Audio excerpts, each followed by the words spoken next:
2015 WRX. So I just opened up the hood and we're going to inspect this from the beginning. You know as much as I do. I got the lights, UV, and I always do this first to see if somebody might have put some dye in the system before because they knew there was a leak, so somebody did it. So what do we see back there? Do you see that stain? That's an oil stain right there. Don't really have to do anything more. I know it leaks. It has a little bit of an iridescent color to it. You see how I switched it? Now both of these have different spectrum. This is a 410 or 400 spectrum, or 395. I can't remember. The silver one is one, and this is the 365 without the lens, because one of them has a dark lens on it that makes the 365 more pronounced, and you see less light, or actually almost no light with your eyes. So there's the black one. That's what it looks like. Now here's the 400. You see a little less. It barely makes it fluoresce. Now I come down to this one. It fluoresces more, because if they do have a dye in there, it's more sensitive to the 365 than it is the 395. Okay, now let's pop off the cap, because if somebody did put dye in there, they most likely they put it through the low side. Let's see if there's anything in there. Or it looks like they cleaned it out with some brake clean or carb clean or some sort of cleaner, because there is nothing in that cap. That cap inside is dry. Oh, I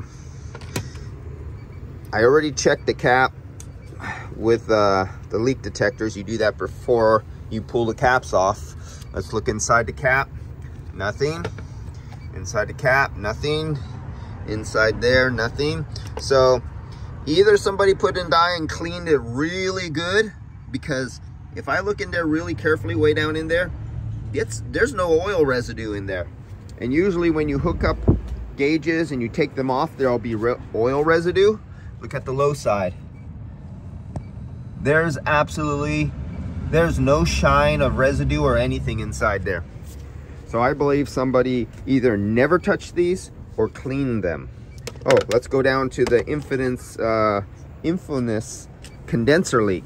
Okay, let's get down here. So scanning, I'm just doing a rough scan really fast with the, let me back up here a little bit. There we go. Just doing a real fast glance with you guys while I'm on the video here. Looking back. Okay, we got a little something going on here. I don't know if you're gonna be able to see it. Let me see if I could zoom in there. Now, there's a slight iridescent and there's a dust buildup right there in that whole area, about 2 square inches around from the corner, from the bottom of the condenser corner right there. There is, and what's that shiny little thing down there? Is that a leak?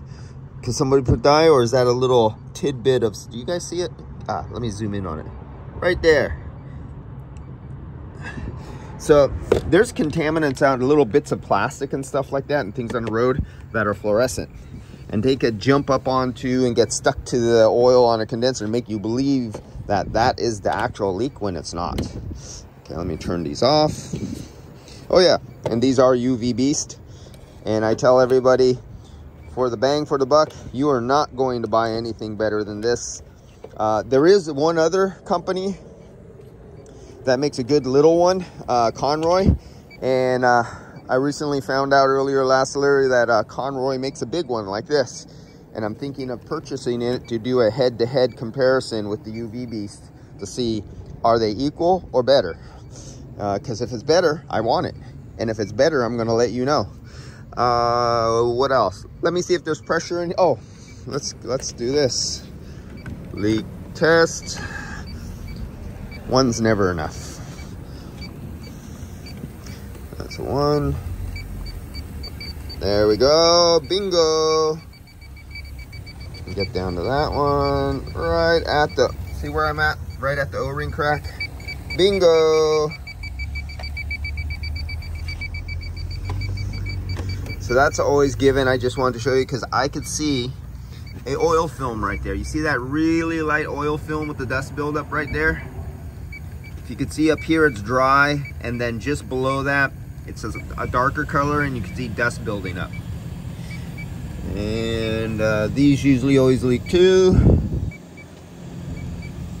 Anytime you get a Subaru, automatically you change these O-rings. Don't even question it, just do it. Save yourself a lot of trouble. We got the leaking condenser down here. We got the leaking expansion valve over there. We got the leaking things right here. So now I'm gonna go inside. Let's see if we have anything built up in the evaporator case. Do I have the key in the car? Oh no, I have the key right there. Okay, so let's see. Set up in here.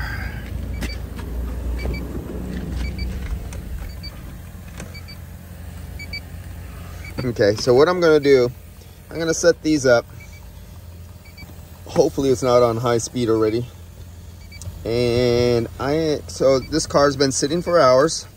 So it had many hours to build up refrigerant in the evaporator case. So the evaporator case could be filled with refrigerant. I'm gonna put the key in the ignition. Let's make sure this is all the way down. And I'm just gonna turn on the fan speed 1 click and then turn it off. And all I wanna do is get the squirrel cage fan to just start to rotate and shut it right off. So it goes very slow, so it keeps a concentrated mixture of the leaking refrigerant. If it's leaking, just a little puff, and that refrigerant will be pushed out, concentrated past my leak detectors. It'll pick it up and it'll read it. If you put it on full speed, high fan, it takes in fresh air from outside. It dilutes out the refrigerant concentration that's in there, blows it so fast past your leak detector, you pick nothing up. So let me get the key and let's see what shows there.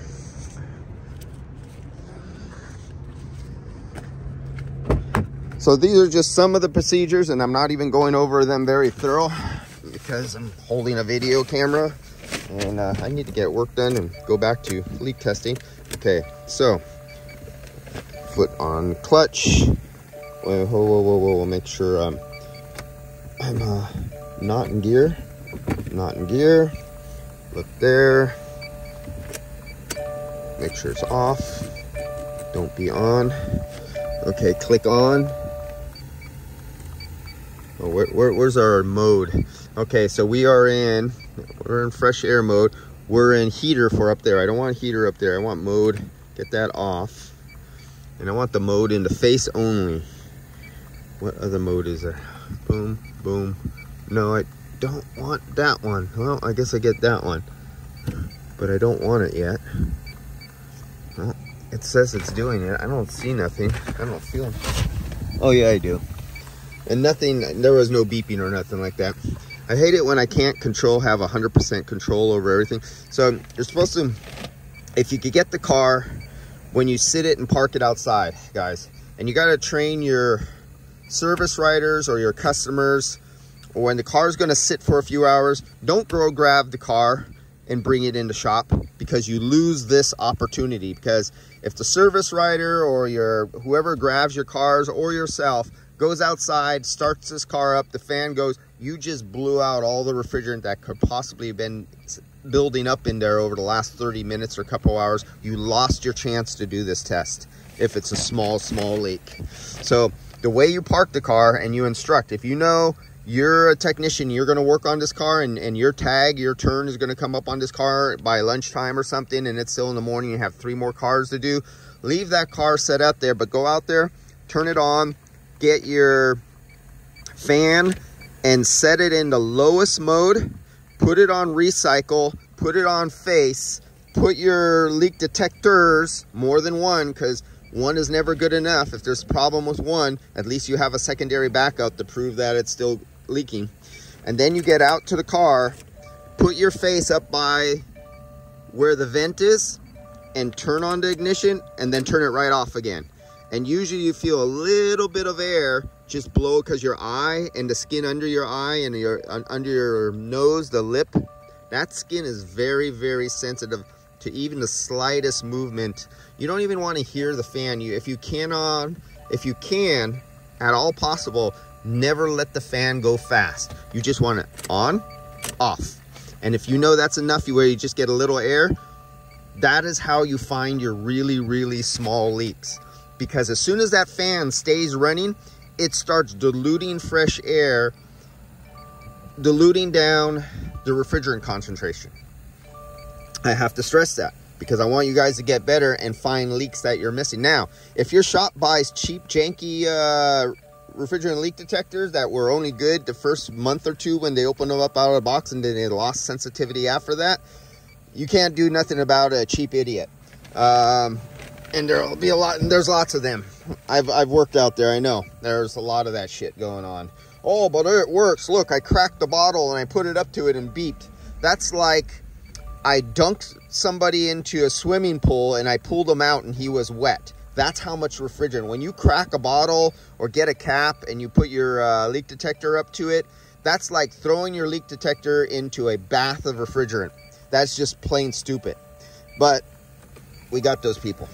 All right, so let's move on. I'll come back on the next video and I'm going to do some other tests. I'm a recovery, high pressure nitrogen, vacuum. I want to make sure the front shaft seal. So I'll do a vacuum test after I recover the refrigerant. I'll pull it under a deep vacuum to prove that the front shaft seal won't leak under vacuum on me, and I get a surprise when I come back after they replaced all the parts that the front shaft seal leaks. I'll do a high pressure nitrogen test. I'm not stopping right now, even though I know there's 3 leaks out there, and we're going to do the 2 seals at the compressor, the condenser, the expansion valve, and I want to look for more leaks. I'm not going to stop right here. There's a lot more to do. See you guys. Oh yeah, and for you who haven't been watching, Infracon D-Tech Stratus, absolutely #1 and equal to that and a little less expensive, but you have to do some adjusting and you have to learn how to use it, is the H-10. The H-10 heated diode leak detector. My 2 top choices. All right, guys, I see ya.